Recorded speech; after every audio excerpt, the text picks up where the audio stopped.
Talk to us. Let's start with, because there's a lot to cover, but I don't want us to go off track. Let's start with the 2017 tomato policy that was meant to help boost the industry. To what extent would you say 2 years later that has helped the industry? Okay, looking at that policy, it was meant to sort of like stimulate local production of tomato paste. And considering where we were then, as of the time the policy came on board, and now beginning to see traction in the economy as people trying to go back and reopen the hitherto closed down tomato paste company. Recently, I'm sure you've heard of one big factory out of Kano State in Nigeria that is planning to come back upstream.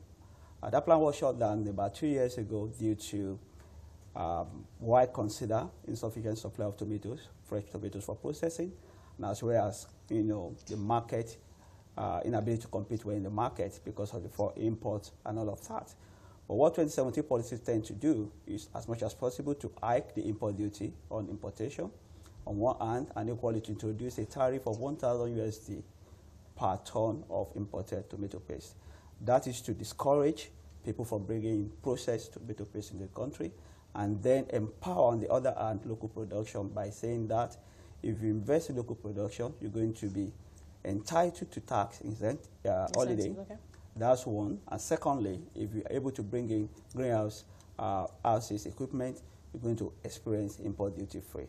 And these are things that I think is working in the right direction, considering where we were then and what we're beginning to see currently. Now, but for the local guys, the local players, wastage, is still a big problem. And we know that many of the tomatoes come from the north down here to the south, and between the north and the south, a lot of it has gone to waste. So obviously, there's been talk about silos, there's been talk about crates, perhaps a different method of storage, bringing the tomato down from the north. Would you say that we're seeing a difference, we're seeing an improvement in that area? I don't think much has been achieved in that regard.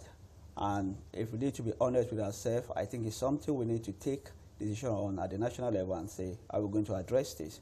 For example, if you look at India with similar experience in the past, what India tried to do is to, as much as possible, encourage people to invest in storage facilities. So you have big cold rooms where these farmers can then bring their products to, fresh products, tomato products to, and then as a storage owner, facility owner, you then tend to be like an aggregator sort of, and government then allow you to determine the price of the commodity. As an owner, as a storage owner, okay. Yes. And that's one hand. And on the second hand is equally the transportation system. In Nigeria, you see we transport tomatoes, fresh tomatoes, fruit from the north down to the south in baskets.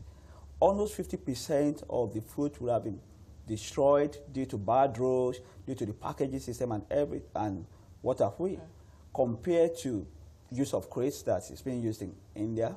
I think those are the things we need to consider and say, how we're going to move on as a country. Would it be easy, or how possible would it be to replicate that policy? Not for transport, because as far as transportation is concerned, the roads, that's a different story. The roads, obviously, the roads have to be fixed. But for the storage facilities themselves, the cold rooms, the silos, I know that many farmers cannot afford that, but do you think that the government, by way of policy, can begin to maybe do something similar to that India did to help these farmers?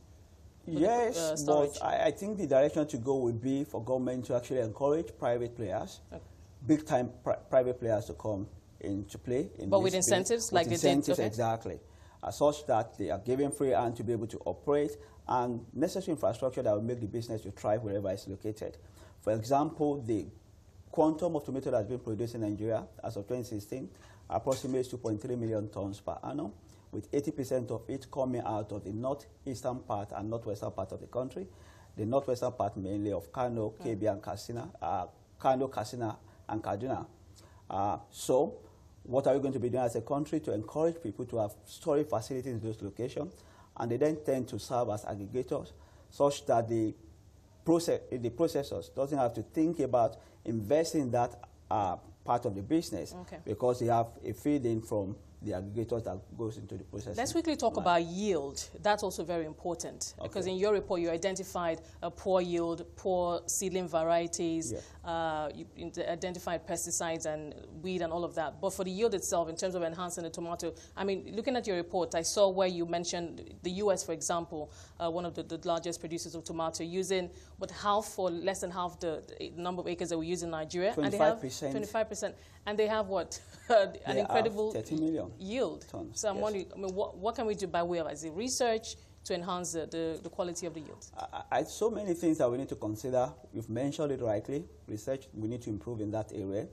Some of the variants of tomatoes that we grow locally are stuff that dated as far back as 20 years, 10 years, which, of course, with recent development around, might not actually match what is expected in terms of output.